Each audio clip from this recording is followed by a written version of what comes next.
আমি এক্সপোর্টে আছি।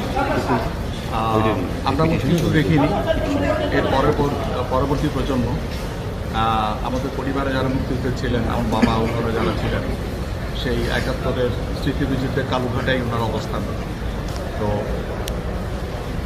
৭১-এর সেই প্রতিফলনটুকু আমরা কার্যত আমি ব্যক্তিগতভাবে দেখি না, আমি এক্সপোর্ট সেক্টরে আছে সেখানে দেখি।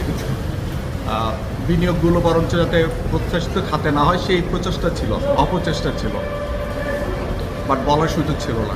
চেষ্টা করেছি আমরা। জুলাই এক অসাধারণ এক মাস, সেই মাসেই আমাদের পরবর্তী প্রজন্ম, আমরা যাদেরকে জেনজি বলছি, এরা আমাদেরকে একটা সার্টেন জায়গায় নিয়ে